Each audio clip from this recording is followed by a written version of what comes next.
Salut à tous, c'est Cédric, content de vous retrouver aujourd'hui pour cette nouvelle vidéo. Donc je viens d'arriver sur Poitiers.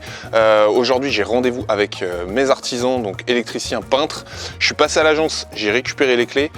Donc ils ont la gentillesse, la propriétaire est d'accord de me laisser les clés entre le compromis et l'acte authentique pour assurer mes rendez-vous.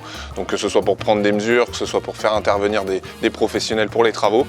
Donc vraiment n'hésitez pas quand vous avez signé le compromis de vente. En général les agences le font avec plaisir, ils vous laissent la clé, comme ça vous pouvez vous organiser avec vos différents rendez-vous.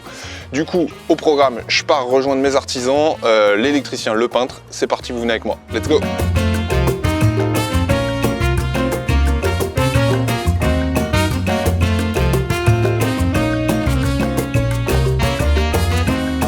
Ok, du coup je suis dans l'appartement, vous le reconnaissez. Pour ceux qui n'ont pas vu la visite de mon futur nouvel investissement, je vous invite tout de suite à cliquer juste au-dessus. Je vous avais montré un petit peu tout ce qu'il y avait. Je suis en attente de l'électricien qui devrait arriver là rapidement. Pour vous expliquer un petit peu les choses, il y a 2-3 points que je voudrais évoquer avec lui. J'ai un radiateur à déplacer, il y a un sèche-serviette à mettre dans la salle de bain, donc qui est proche d'une baignoire, donc c'est un point un peu délicat. Évidemment le tableau, et puis je voudrais le faire checker un peu toutes les prises. Dans l'absolu, je suis pas trop inquiet. Bon, il y a 2-3 points que je voudrais voir. Donc ce que je vous propose, c'est que je fais le rendez-vous et puis je vous dis un petit peu ce qu'il en a été. A tout de suite.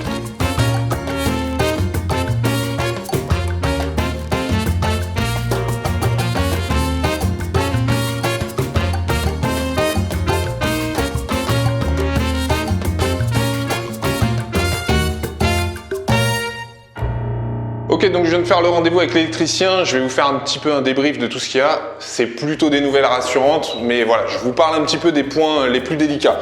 Alors ici, il y a un radiateur, donc c'est le radiateur qui n'est pas top qualité, donc je ne sais pas encore si je vais totalement le changer ou le garder. Mais l'idée surtout, c'est de le déplacer pour libérer tout le mur. Donc l'idée en fait, donc, je l'enlève ici et je voudrais le mettre sous la fenêtre. Donc techniquement, c'est tout à fait possible. L'idée en fait, c'est de mettre une goulotte le long de la plainte qui va jusqu'au bout et de déplacer le radiateur. Ça pose pas trop de problème. Il y a soit une goulotte qui est un petit peu plus chère mais quand même plus esthétique, soit carrément mettre le fil à graffer. On verra en fonction du devis. L'autre point important, bon, il y a le tableau que vous voyez là, donc, qui est à refaire. Donc, je ne rentre pas dans les détails. En gros, tout est à changer. Donc ça, c'est assez onéreux, mais c'est indispensable. Mais l'autre particularité que j'ai dans cet appartement qui m'inquiétait un peu, mais j'ai été rassuré, c'est ce petit radiateur qui est à côté de la baignoire. Donc le problème en fait avec ce petit radiateur, c'est qu'il est dans un rayon de moins de 60 cm avec la baignoire. Donc c'est un cas particulier qui est un peu problématique. L'idée c'est qu'il faut mettre un sèche-serviette, c'est possible, mais on ne peut pas mettre tous les sèche-serviettes. Il faut mettre un sèche-serviette qu'on appelle de classe 2. Bon, j'y reviendrai plus en détail parce que c'est pas ma spécialité, mais globalement c'est possible. J'attends de voir combien ça va coûter. Je pense, j'avais prévu quand même une enveloppe pour ce point-là parce que c'était un point important, mais globalement il n'y a pas de problème majeur. Il y a tout à fait possibilité, donc je l'enlèverai et sèche-serviette sera là. Pour le reste, il n'y a pas vraiment de problème.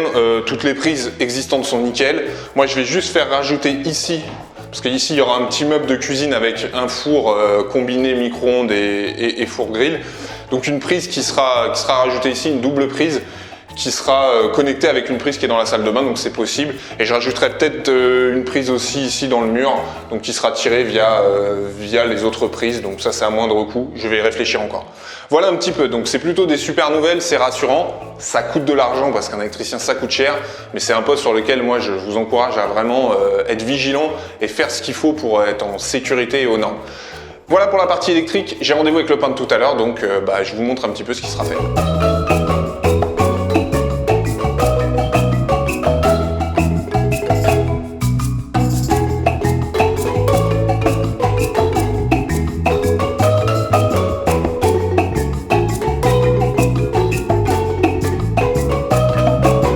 Petit débrief, je viens de faire du coup mon rendez-vous avec mon peintre, donc plutôt des bonnes nouvelles. En fait, c'est lui qui va repeindre une partie de l'appartement et également changer le sol. Alors la bonne nouvelle, c'est qu'il n'y a pas besoin de déposer le sol existant, qui est juste dégueulasse. Il peut poser avec un lino qu'on appelle Texline, donc avec un revers en textile. Je vous montrerai. En fait, je vais faire des vidéos où je vais aller choisir les matériaux, je vais regarder un petit peu tout ça parce que je ne sais pas exactement le type de matériau que je vais mettre encore au sol. Et je vous montrerai une astuce justement pour éviter d'avoir à déposer les choses et de refaire un ragréage sur le sol, donc des surcoûts quand même assez importants. Et là, ça va être le cas ici. Du coup, ça c'est plutôt une bonne surprise. Je vais pouvoir vraiment poser le nouveau sol sur l'existant. Ça évite quand même pas mal de coûts. L'autre point, je vous en avais déjà parlé dans la première vidéo quand je vous présentais un peu les idées que j'avais, c'était du coup de repeindre les boiseries, donc les plinthes, les encadrements de portes et les portes sur un gris très clair, comme j'avais fait dans mon précédent investissement. Et ça va moderniser la pièce, ça va être vraiment sympa.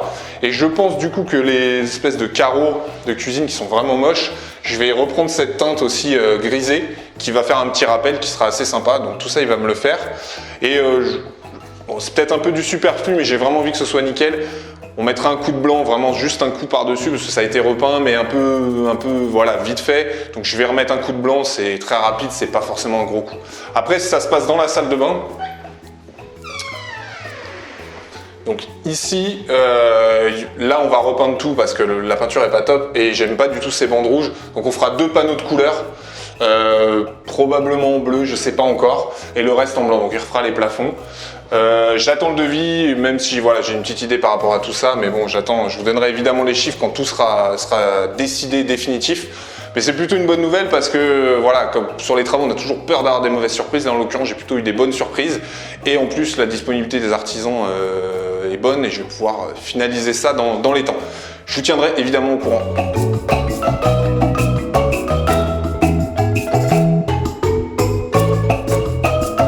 Ok, du coup, je viens de déposer les clés, les rendez-vous travaux sont terminés, donc maintenant je passe à la prochaine étape. J'ai des visites aujourd'hui, comme je vous ai dit, je capitalise mon temps sur cette journée.